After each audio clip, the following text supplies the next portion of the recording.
Alright, what's happening? Thanks for joining us. I'm Chris. I'm Pete. Pete, what are we checking out? Tell us about it. Well, my birthday is tomorrow, so we're going to drink a special beer. This is BrewDog Tactical Nuclear Penguin, coming in at 32% alcohol. So we've done the Utopias, which I think was 28, 29%. Around there, yeah. Yeah, this came out in 2011. I don't know if they've done it since then, but please note the kind of ghetto, completely hand-drawn. Hand-drawn at the brewery of the Penguin. It comes with a little stopper because, again, this is 32%. There's no carbonation, so you can actually open it and seal it up, and it will age for years. So drinking more like a liquor than a beer. Yes, yep, absolutely. So I guess what they did with this is they took their base beer, which was Paradox, and aged it in more Scotch barrels, and then took it into an ice cream factory in Scotland and froze it in big barrels, and then skimmed off the water, and then continued to do that over and over again. So really just reducing it down so you're left with like super alcohol content imperial stout. And thus the name Penguin, because it was flash frozen multiple times over 6 months or something like that. It's a big labor of love, and when it came out in 2009 for some competition in Germany, it was considered the strongest beer in the world. They've since come out with Sink the Bismarck, which was like 40%, and End of the World, and now they're up to, somebody has done like a 68% beer. So 32% is kind of pedestrian nowadays in the world of extreme beers, but 32%, I mean, that's crazy. It's still huge, yeah. It is. No one's drinking a single bottle. No. Well, you could. Yeah. Bad idea? Probably a bad idea.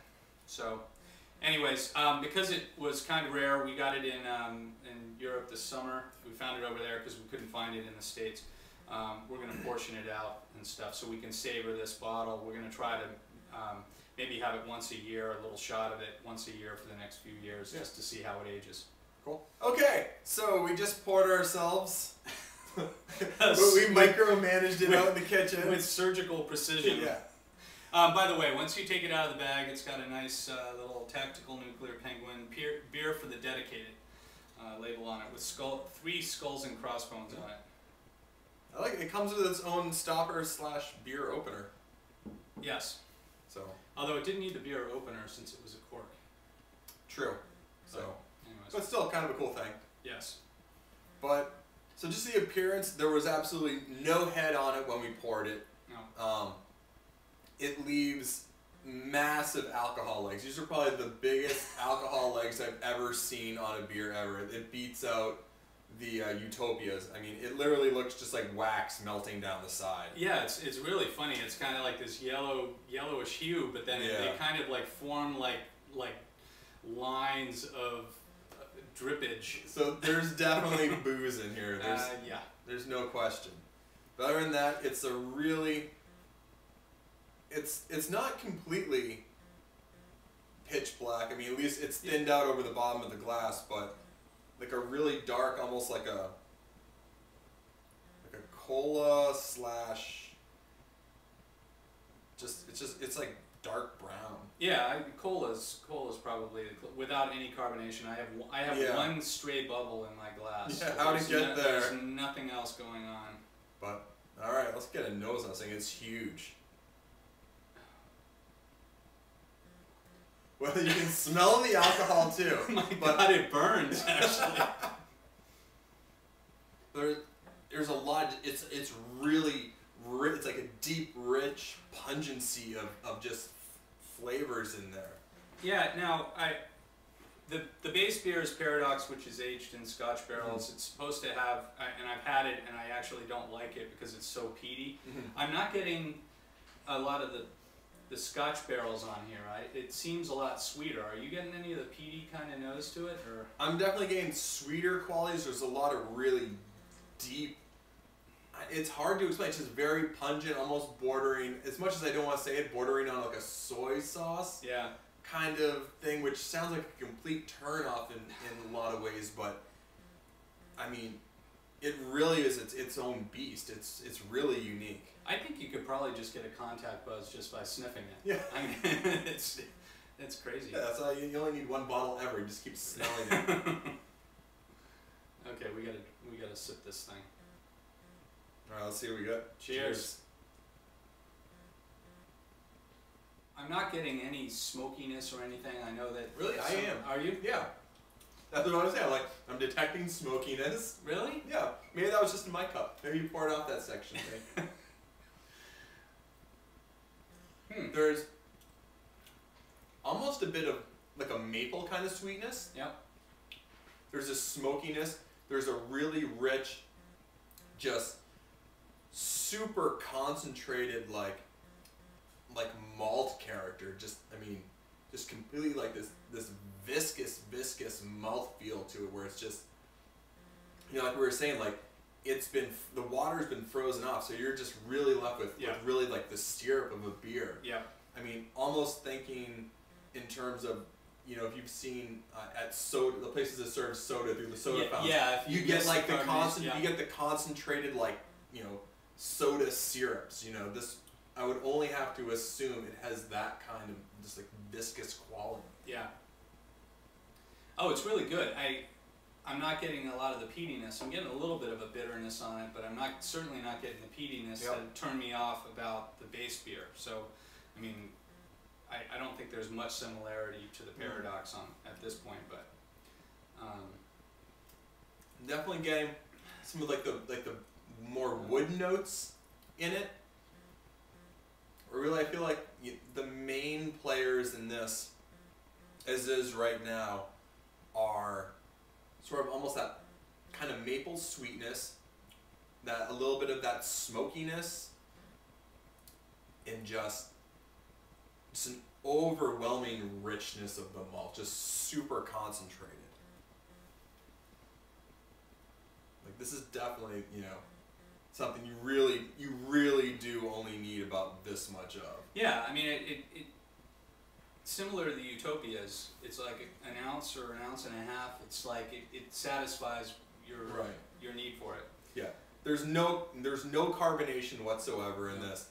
I mean, it's just a completely full, viscous, like oily mouth coating beer. If you can even still call this beer at this point, I had another little sample of Utopias, the bottle we reviewed previously, with Rita recently, and I'm trying to compare the two because they're both kind of crazy. Yeah. I actually think they're fair. There's a lot of similarities. There are. Between the two. I was thinking about that. There are. I would say, I think about, it's like taking all the best barrel-aged beers you've ever had and just concentrating that flavor into like this intense syrup. Yeah. Yeah, well, and it's interesting because, I mean, this was done with fairly fresh beer. I mean, they flash froze it and stuff over 6 months or whatever. But in contrast, the Utopias has 20-year-old. Right, the triple bock. Yeah, the triple bock in it. That's been aging in barrels for 20 years and stuff, and it's interesting how they can have two completely different approaches to something, and have them kind of end somewhat in a similar note. And I don't know whether it's just because of the way the alcohol. I mean, it's.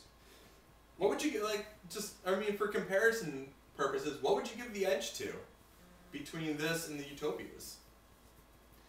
It's tough to say. I mean, they're both.